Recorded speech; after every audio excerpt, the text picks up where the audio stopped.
Assalamu alaikum guys, this is your host Alisa Shiraz and you are watching Literary Birds. So guys, today's video is about the themes of Once Upon a Time by Nadine Gordimer. I have already shared two videos regarding this short story. You can collect it from my videos or from playlist as well maybe. Or if you want to search it on YouTube, you can also collect it from there, okay? But don't forget to write by Literary Birds.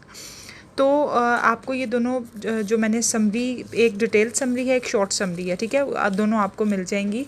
उससे भी आपको काफ़ी learn करने में आसानी होगी इस short story के बारे में। आज हम थीम्स डिस्कस करेंगे। जो हमारा मेन पॉइंट है वो है थीम्स, ठीक है। थीम्स को समझने के लिए आपको सेग्रीगेशन और अपार्थाइड सिस्टम के बारे में जानना बहुत ज़रूरी है, क्योंकि उसी के बैकग्राउंड में ये सब लिखा गया है। जिस तरह हमने सिविल पीस डिस्कस की थी, सिविल पीस के जो बैकग्राउंड था वो सिविल वॉर था, ठीक है। जब तक कि आपको सिविल वॉर का नहीं पता होगा तो आप उस शॉर्ट स्टोरी को नहीं अच्छे से समझ सकते। इसी तरह आपको थीम्स को समझने के लिए, इस शॉर्ट स्टोरी को समझने के लिए सेग्रीगेशन और अपार्थाइड सिस्टम को जानना बहुत ज़रूरी है। तो गाइस, सेग्रीगेशन और अपार्थाइड सिस्टम जो है, ये नस्ल परस्ती और मज़हब की बुनियाद पर जब फ़िरक़ों को अलहदा किया जाता है उसे कहते हैं, ठीक है। नेल्सन मंडेला जो हैं, जब उनको यानी इलेक्शन के थ्रू 1994 में जब लाया गया था तो उन्होंने अपार्थाइड सिस्टम को ख़त्म किया था। उनकी आमद पर यह चीज़ ख़त्म हो गई थी। उनसे पहले ये जो सिस्टम था अपार्थाइड सिस्टम, यानी अपार्थाइड सिस्टम का मतलब है नस्ल और रंग और मज़हब की बुनियाद पर अलहदा किया जाना, लोगों को एक यानी ग्रुप्स में डिवाइड कर दिया जाना, ठीक है। तो ये जो सिस्टम था एक्चुअली ये क्या है? A system of wide spread racially based segregation to reinforce almost complete separation of different races in South Africa. तो यानी साउथ अफ्रीका में रेसिज्म की बुनियाद पर मुख्तलिफ ग्रुप्स में लोगों को तकसीम कर दिया गया था इस सिस्टम के थ्रू, जो कि नेल्सन मंडेला के से पहले जो राइट्स था निज़ाम, ठीक है। इसमें 4 ग्रुप्स उन्होंने बनाए हुए थे: white, black, coloured and Indian Asian, ठीक है। यानी 4 तरह के ग्रुप्स है, जिसमें जो ब्लैक थे वो 80% थे, जो वाइट थे वो 9% थे, जो कलर थे वो भी 9% थे, और जो इंडियन एशियन थे वो क्या थे? वो 2% थे, ठीक है। सबसे कम परसेंट उनकी थी। और अब ये देखें कि जो वाइट पीपल थे उनके पास यानी पॉलिटिकल पावर्स थी, तमाम पॉलिटिकल पावर्स उनके हाथ में थी, और जो बाकी लोग थे वो यानी बिल्कुल उस लिहाज से यूज़लेस थे। वो कोई भी काम, अगर उनको पॉलिटिकल एस्पेक्ट से कोई भी काम करना होता था तो वो बिल्कुल यानी फारिग थे, कुछ भी नहीं उनके हाथ में था। तो यही चीज़ जो है ये नाडिन गॉर्डिमर हमारे सामने रखती है, एक बड़ी ज़बरदस्त अंदाज में एक शॉर्ट स्टोरी को वो लेकर आती है हमारे सामने और हमें बताती है। तकरीबन उनके गाइस जो है ना, एक और उनका नोवेला है समथिंग स्टेज डिफरेंट, और I am forgetting that particular name, लेकिन ये आएगा शॉर्ट स्टोरी, ये अभी जब हम पढ़ेंगे तो इसमें भी आएगा नाम। तो उसमें उसकी भी जो थीम्स हैं वो सारी इससे बहुत ज़्यादा मिलती जुलती हैं, क्योंकि एक राइटर जब लिखता है कोई भी काम उसकी अपनी लाइफ से रिलेटेड और यानी कुछ ऐसे सर्कमस्टांसेस उसने देखे होते हैं कि जिसको वो, जिस तरह वर्ल्ड वॉर के राइटर्स हैं तो उनके काम में आपको उनकी झलक नज़र आएगी। लॉस्ट जनरेशन राइटर्स आपको उसमें मिलेंगे, लिखने का काम उनका नज़र आएगा। इसी तरह जो यानी नाडिन गॉर्डिमर हैं वो हम लोगों ज़्यादा वो बात करती हैं रेसिज्म पे, सेग्रीगेशन पे, अपार्थाइड सिस्टम पे, और इस तरह की हम लोगों को उनके काम में देखने को ये थीम्स मिलती हैं, ठीक है। तो स्टार्ट करते हैं गाइस। बिस्मिल्लाहिर्रहमानिर्रहीम। Discuss the major themes in the story. मैं जल्दी इसीलिए बोलती हूँ ताकि आप लोगों का टाइम वेस्ट ना हो और वीडियो में आप लोग यानी एक शॉर्ट टाइम में आपको लेंथी वीडियो मिल सके जिसमें काफ़ी कुछ आप लोगों को सीखने को मिले। इसीलिए कई दफ़ा आप जल्दी बोल जाती हूँ। अगर आप यानी इसको स्लो भी करके देख सकते हो। आप जब अपनी ये वीडियो चला रहे हो तो जो 3 डॉट्स आते हैं उसके ऊपर क्लिक करके आपको आता है ना नॉर्मल या 75.0 समथिंग लाइक दैट, तो आप इसको लो स्पीड में भी चला के देख सकते हैं, सुन सकते हो। उससे क्या होगा कि आपको यानी स्लो मोशन में जब वीडियो चलेगी तो आपको आसानी से समझ आएगा, ठीक है। इसी तरह अगर कोई भी वीडियो आप देखते हो जो यानी इंग्लिश वर्जन होती है तो आप, क्योंकि कई दफ़ा लैंग्वेज इतनी ज़्यादा डिफरेंट होती है कि आपको समझने में मुश्किल होती है, तो आप इस तरह करके भी वीडियोस को देख सकते हो। उससे आपको आसानी होती है अल्फाजों को समझने में और उसको अपने यानी नोट डाउन करने में इंपॉर्टेंट पॉइंट्स, ठीक है। तो come to the point guys, the family in Once Upon a Time is depicted as having an overwhelming fear of the outside world, ठीक है। अब ये इसमें आउटसाइड वर्ल्ड का जो फियर दिखाया गया है बहुत ज़्यादा यानी डर दिखाया गया है चोरियों का और चोरों का, जिसकी वजह से उन्होंने अपने आप को बहुत ज़्यादा यानी कन्फाइंड किया हुआ है, महदूद किया हुआ है अपने सिर्फ घर की हदों तक, और उससे वो डरते हैं बाहर निकलने में क्योंकि बाहर के हालात ऐसे नहीं हैं कि वो बाहर जा सके। चोरियाँ, डाके, फ्रॉड, ये सब चीज़ें जो है नॉर्मल है उनकी सोसाइटी में। क्योंकि जो सेग्रीगेशन सिस्टम जो यानी ख़त्म होने के बाद अब जो काले हैं उनको भी हैसियत मिल गई है, ठीक है। अब वो यानी बाहर बेचारे बैठे हुए हैं, उनके सोसाइटीज़ हैं, ठीक है। ये मैं अभी आगे आगे पढ़ती हूँ तो आपको एक्सप्लेन करती जाती हूँ। Godimore is pointed about the fact that the suburb in which the family lives in white family lives in white, wealthy and predicated on exclusion.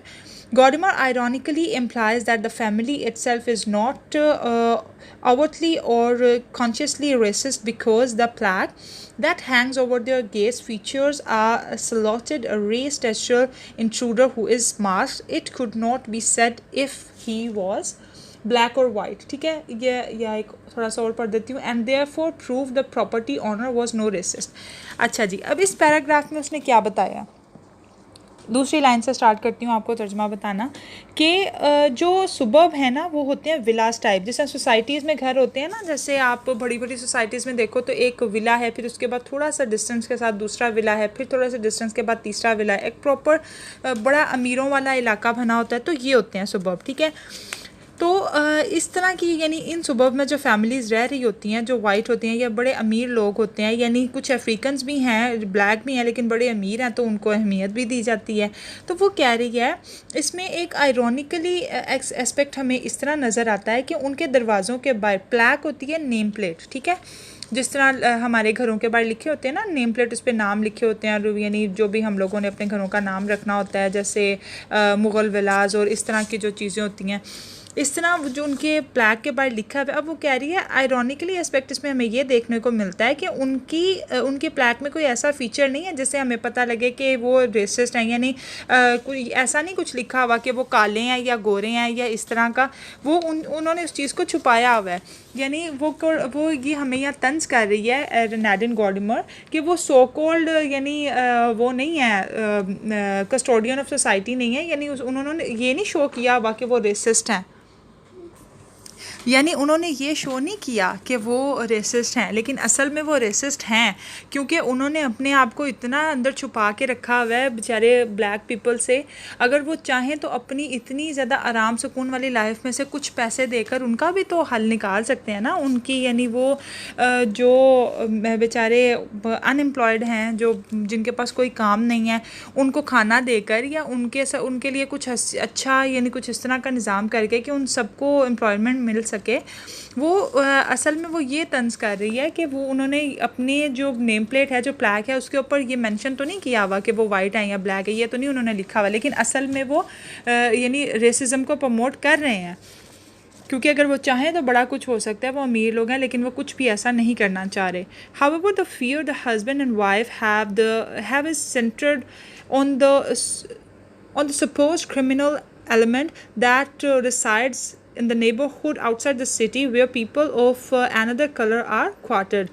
अब यानी वो जो हैं मियाँ बीवी जो यानी हमारी जो स्टोरी के जो लोग हैं जिसमें एक खावंद है, बीवी है, बच्चा है और एक ओल्ड विच यानी जो उसकी मदर इन लॉ है, ठीक है। तो वो दिखा रहे हैं कि वो भी परेशान हाल हैं। क्योंकि एक फ़ैमिली के साथ यानी एक फ़ैमिली रहती थी उनके नेबरहुड में। The family takes incremental steps to protect themselves from crime, a representation of the unknown other. The measures begin with the desires for security, but throughout the story they progressively become initiatives taken out of an unreasonable and excessive fear that creates a vertex around the family. अब यानी इर्द गिर्द में जब चोरियाँ वगैरह होती हैं ना उनके नेबर्स वगैरह में, तो वो उनको ज़्यादा थ्रेटन कर देती हैं उस पर्टिकुलर फैमिली को जिसकी हम स्टोरी पढ़ रहे हैं।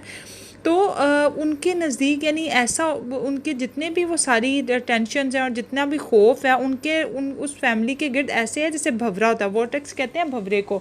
हमारे इर्द गिर्द जब कोई चीज़ मंडलाती है ना, इसी तरह उनके सर पे ये खौफ सवार हो गया हुआ है। उन्होंने इतनी प्रिकॉशंस ले रखी हैं, इसके बावजूद वो बेचारे इतने डरे हुए हैं कि वो यानी नई से नई जदीद से जदीद कोई ऐसी प्रिकॉशंस लेना चाह रहे हैं जिससे उनको यानी उनके खौफ में कमी आए। लेकिन क्योंकि उन्होंने अपने अंदर ये चीज़ बिठा ली अपने दिमाग के, तो उसका कोई हल नहीं है। ठीक है। The husband and wife becomes more afraid of the burglaries. Burglaries कहते हैं चोरियों को, जो चोरियाँ और फसाद और डाके जो होते हैं ना, ये that affect their neighbors. They regulate the hours of their domestic staff and they withdraw from the world. अब वो क्या होता है, वो उन चोरियों से इतने खौफजदा और यानी परेशान हुए हैं कि जो अपना स्टाफ है उसकी भी टाइमिंग बड़े रेगुलर तरीके से बदलते रहते हैं, यानी मॉर्निंग का और इवनिंग का, और इसी तरह जो है वो बड़े तरीके से बड़े ध्यान से हर एक सिस्टमेटिकली तौर पर सारा हर चीज़ का ध्यान रख रहे हैं। As their fear increases, the measures they take reflect their consuming isolation and isolation that also affects their entire community. अब यानी उनका जो डर है, उनका जो खौफ है वो बढ़ता ही चला जा रहा है। उनकी यानी जो भी टेंशन है, जो उनके दिमाग में फतूर है, वो बढ़ता ही चला जा रहा है। और उन्होंने अपने आप को आइसोलेट किया हुआ है एक चार दीवारी के अंदर। और यानी ज़ाहिर बात है, जब एक इंसान इस तरह करेगा तो दूसरे भी देखा देखी उसको वही काम करेंगे। ठीक है। तो उन्होंने खुद भी आइसोलेट किया हुआ अपने आप को, और कम्युनिटी जो है वो भी उसके ऊपर भी आइसोलेशन के इफ़ेक्ट्स पड़ रहे हैं। When the man and wife and the little boy took the pet dog for its walk around the neighborhood streets, they no longer paused to admire this show of roses or that perfect lawn. They were hidden behind an array of different varieties of security fences, walls and devices.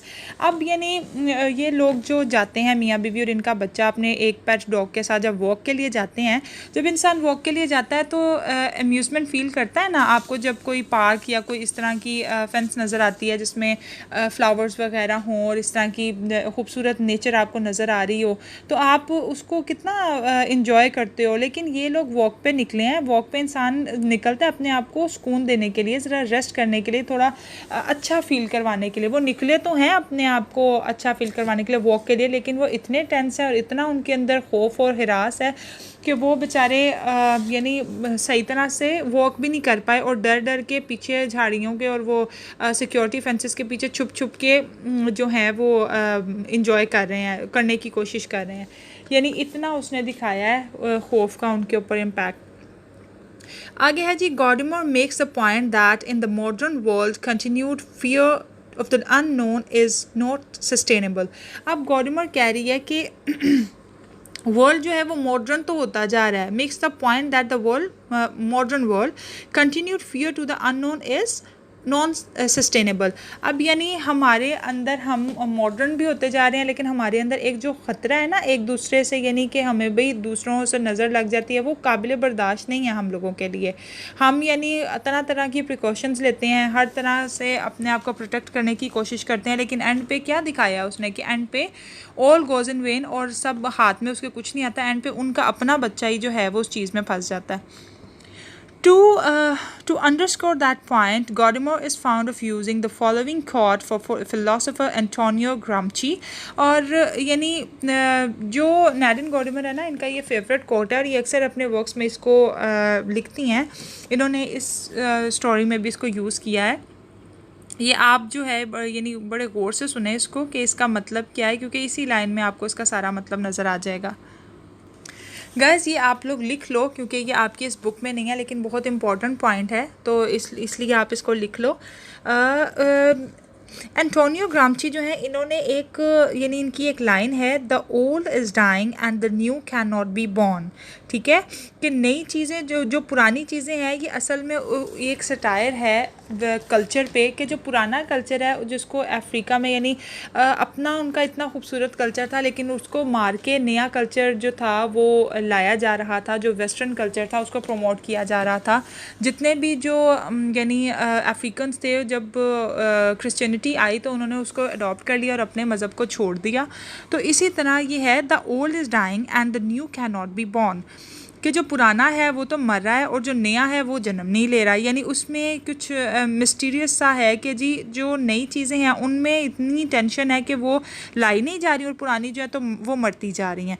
In this integrinum, there arises a great diversity of morbid symptoms. ठीक है, morbid symptoms क्या है? मरीज़ाना इलामात। symptoms आपको पता है इलामतें होती हैं, और morbid जो है वो है मरीज़ाना। जिस तरह अब वो बेचारे जो वो मेंटली अपसेट है ना फैमिली, ऐसे ही हम लोगों को दिखाया जा रहा है कि वो बेचारी इतनी, उसकी जो वाइफ है इतनी प्रिकॉशन लेने के बावजूद वो कहती है कि नहीं मुझे ये भी यानी फुल प्रूफ सिक्योरिटी सिस्टम भी चाहिए। तो वो यानी बेचारे मेंटली तौर पे अपसेट हो गए हैं, यानी उनके अंदर वो मरीज़ बन चुके हैं फियर को लेकर। तो वो कह रही है कि इस चीज़ को वो इस यानी कोर्ट को इसलिए अपनी इस शॉर्ट स्टोरी में ऐड कर रही है कि जो पुरानी जो हमारे कल्चर एंड ट्रेडिशंस हैं वो मरती जा रही हैं, और जो नई चीज़ें हैं उनको यानी लाने के लिए कोई आमादा नहीं हो रहा, जो नई हैं वो जन्म नहीं ले रही। और यही इस नए और पुराने के दरमियान का जो वक्फा है ना, इंटररेग्नम, यानी ये जो दरमियान का जो वक्फा है इसको कहते हैं इंटररेग्नम। तो जो ये इंटररेग्नम है, इन दोनों के सेंटर में ये जो तनाव है और जो फ़र्क है ना, वो मरीज़ाना इलामात को जन्म दे रहा है। ठीक है, यानी इन सब चीज़ों के दरमियान में जो उभर रही है चीज़, वो एक अपसेट सी चीज़ है जो कि हमारे दिमागों में राइज हो रही है। Such an idea gains greater significance with the Southern African setting of Once Upon a Time। यानी ये Once Upon a Time जो हमारी शॉर्ट स्टोरी है, इसमें एक बड़ा सिग्निफिकेंट इसका पॉइंट ऑफ व्यू है इस छोटी सी लाइन का। अगर आप गौर करो तो आपको सारी बात समझ आ जाएगी। मैं आगे आपको इसको एक्सप्लेन करती हूँ। Gordimore is explicit in her belief that apartheid and its accompanying social satisfaction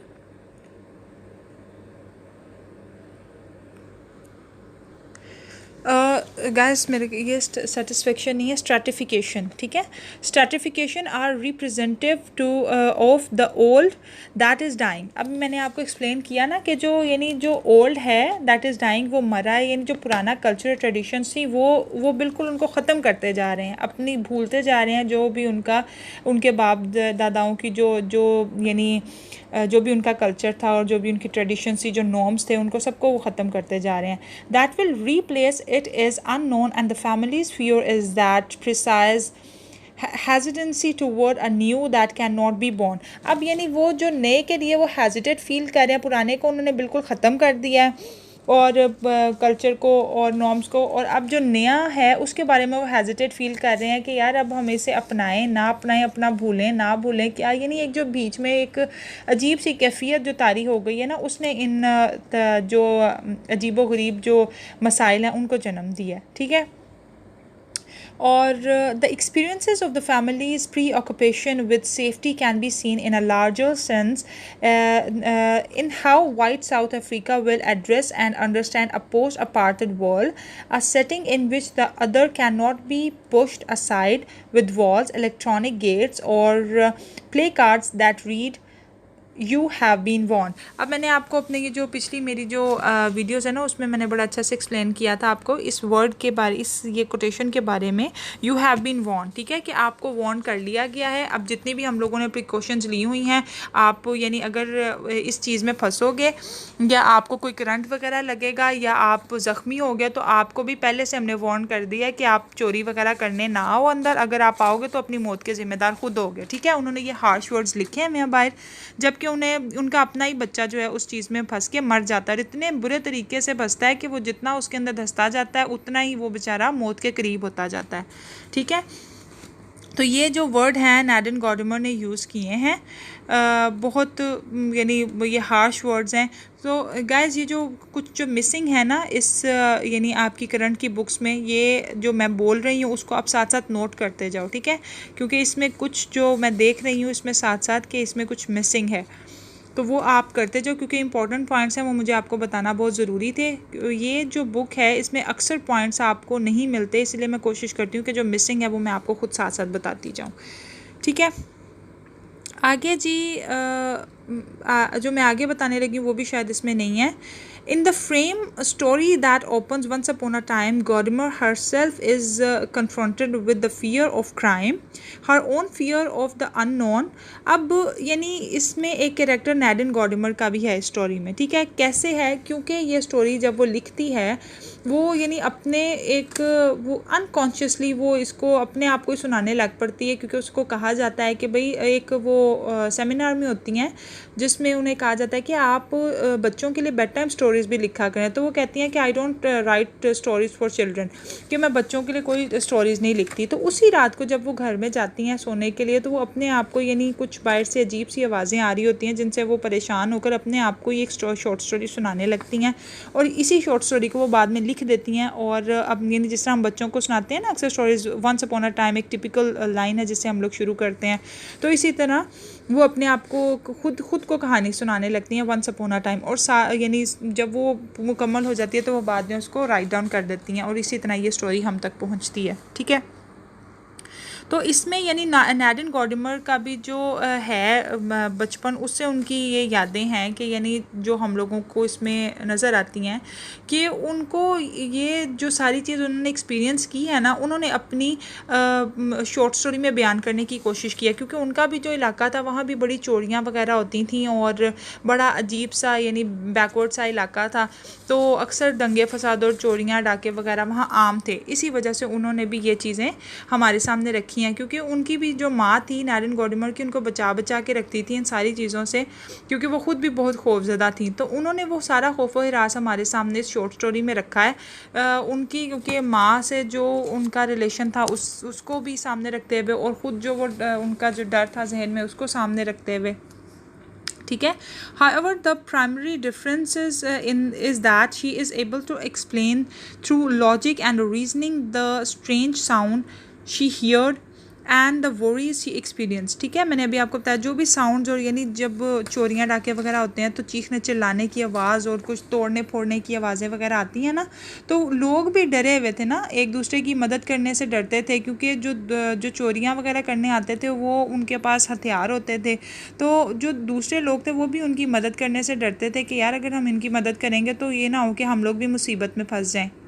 ठीक है, और Godimer might be arguing that the discipline of shedding fears and preconception will be the best way to allow the new to be born while avoiding the great diversity of morbid symptoms. मैंने अभी आपको बताया ना, वो क्या नैडिन गॉडिमर कह रही है कि भाई यानी खौफ महसूस करने से बेहतर है कि आप उसका कोई सोल्यूशन ढूंढो, आप कुछ इस तरह के यानी उसके हल निकालो कि आपको अपने भी जो आपकी जो सोच मरीज़ाना सोच है, जो आपके अंदर ये इस तरह की अजीबो गरीब जो सिम्टम्स ला रही है बीमारियों वाले, कि आप हर टाइम खौफ व हरास में ही रहते हो, यहाँ तक कि आप अपनी लाइफ को एंजॉय नहीं कर पा रहे, आपको हर टाइम यही ख़तरा लगा रहता है कि आप मर जाओगे या आपको कोई नुकसान पहुँच जाएगा, जिसकी वजह से आप अपनी ज़िंदगी को इतना परेशान हाल कर गए हो.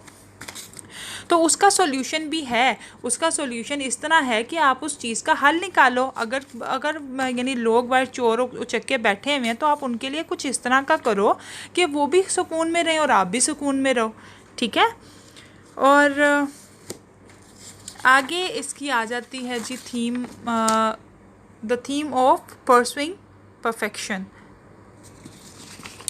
तो स्टार्ट करते हैं यहाँ से भी ये जो नेक्स्ट थीम है इसकी, लेकिन जो भी पॉइंट्स मिसिंग हैं इसमें वो आप लाजमी नोट डाउन कर लेना गाइस, वो इम्पॉर्टेंट पॉइंट्स हैं. ठीक है, The theme of pursuing perfection to the point of self-destruction is explored in many important works. अब ये जो थीम है, ठीक है, इसका मैं आपको आसान अल्फाज में कहते हैं ना, सियाना कौवा खूह में गिरता है, यानी जो इंसान जितना ज़्यादा वो बनता है ना, चालाक और चातुर बनता है, वो उतना ही परेशान रहता है. इसी तरह उन्होंने दिखाया है कि वो अपनी इतनी ज़्यादा प्रिकॉशंस लेने के बावजूद बेचारे इतने टेंस रहते हैं, और एंड पे उनका अपना ही बच्चा जो है, जो एक उनका इकलौता वारिस है, वही उस चीज़ में फंस के बेचारा मर जाता है. ठीक है, Mary Shelley's development of this term is in, ये भी शायद इन्होंने मिसिंग किया हुआ है यहाँ, ये नहीं है आपकी इस बुक में, ये भी आप लोग लिख लो. ठीक है, Mary Shelley's development of this theme is Frankenstein can be seen through a victor who seeks to utilize science in the absolute certain of perfection, the results of which prove to be disastrous. अब यानी आप देखो कि ये जो दुनिया है ये भी तो एक ये डिज़ास्टर हुआ था. बिग बैंग थ्योरी आपने पढ़ी होगी. तो कितना बड़ा डिज़ास्टर होने के बाद एक परफेक्ट वर्ल्ड जो थी वो क्रिएट हुई थी. यानी एक परफेक्ट जो अर्थ था वो क्रिएट हुआ था, यानी जिसमें हवा, पानी, मिट्टी, हर चीज़ आपको एक प्रॉपर वे में मिलती है. आप में ज़िंदगी का तसव्वुर पैदा हुआ. तो ज़रूरी नहीं है कि आप यानी प्रिकॉशंस ले के ही मर जाओ. आप जब उसके हल निकालते हो बेहतर तो भी हो. जितनी उन्होंने पैसे लगा के सिक्योरिटी अपनी मजबूत की हुई है, इतने ही सारे अगर सारे लोग थोड़े थोड़े पैसे इकट्ठे करके जो बाहर बेचारे बेरोज़गार लोग बैठे हुए हैं जो कि इतने सख्त, अब उन्हें असल में टेंशन क्या थी वो यहाँ दिखाना चाह रही हैं नैडिन गॉर्डमर के जो 10 लोग थे ना, जो यानी अमीर अफ्रीकन से और जो वाइट थे. अब उनको अंदर ही अंदर खौफ ये था अपार्टमेंट सिस्टम ख़त्म होने के बाद कि भाई हमने जितना इनका पैसा खाया है ना, जितना हम लोगों ने इन पे जुल्म किया है, ये अब वो उस चीज़ का हमारे से बदला लेंगे. और कुछ लोगों ने लिया भी, कुछ जो थे यानी रिबल थे अफ्रीकन, उन्होंने तो उनसे बदला लिया भी, चोरियां डाके किए, क्योंकि वो अपने बच्चों का पेट कैसे पालते, उन्होंने भी तो कोई ना कोई सोल्यूशन निकालना था ना. तो इसी चीज़ से वो खौफजदा होकर इतनी ज़्यादा सिक्योरिटी सिस्टम्स लगवा रहे थे अपने घर में ताकि उनकी जानें और उनके जो माल हैं वो बच सकें. तो आगे बढ़ते हैं जी यहाँ से. Godimer continues this thematic tradition with her portrayal of the family in Once Upon a Time situated in an affluent suburb, ठीक है, and not lacking material wealth. The family attempts to create a realm to perfection as they live the perfect life. यहाँ तक मैं भी आपको बता देती हूँ. अब यानी जो गॉडिमर है, ठीक है, इसने अपनी ये जो इनकी जो ये थीम्स है ना, प्रोमिनेंट थीम्स, ये इनकी बाकी हमें कामों में भी नज़र आती हैं. अब वो इस चीज़ को पोर्ट्रे करने के लिए एक फ़ैमिली का सहारा ले रही हैं. यानी अपनी ये शॉर्ट स्टोरी में एक फ़ैमिली का बता रही हैं जो कि यानी मटीरियलिस्टिक अप्रोच है, उनकी वेल्थी भी है और सारी प्रिकॉशंस अपने लिए ले सकती हैं एक परफेक्ट लाइफ गुजारने के लिए. They determine that the possibility of crime from the outside world और their fear of the others is the one element that prevents them from recognizing their vision of perfection.